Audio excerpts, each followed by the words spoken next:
BJP की जीत से इतने खुश क्यों हो गए अजीत पवार? जाने महाराष्ट्र के प्लान की इनसाइड स्टोरी। हरियाणा में बीजेपी की हैट्रिक की गूंज मंगलवार को महाराष्ट्र तक सुनाई दी।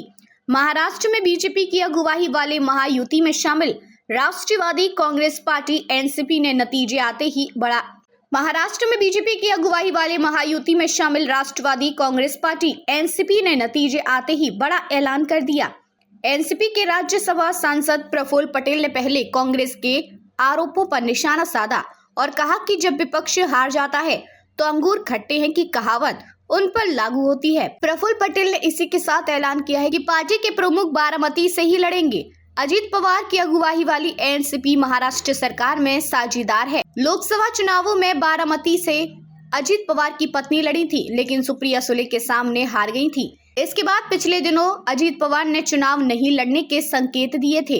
पटेल ने कहा कि विधानसभा चुनावों के लिए महायुति की लगभग 235 सीटों पर सहमति बन चुकी है। कांग्रेस ने फैलाई थी अफवाह।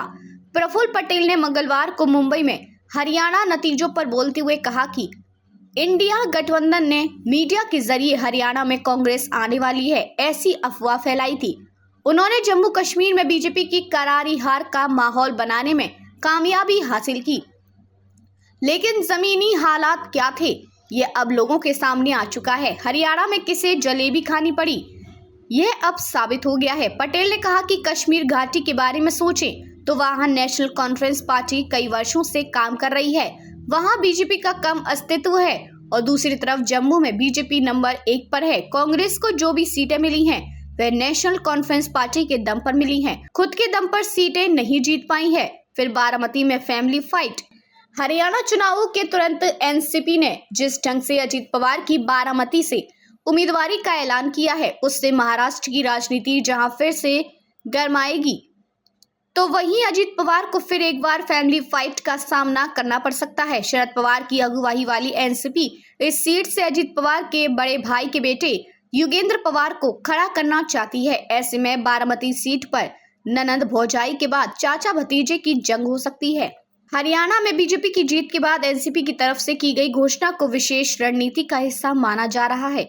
अजीत पवार की अगुवाई वाली एनसीपी को ऐसा लग रहा है कि अजीत पवार बीजेपी के साथ रहकर भी अच्छा प्रदर्शन कर सकते हैं।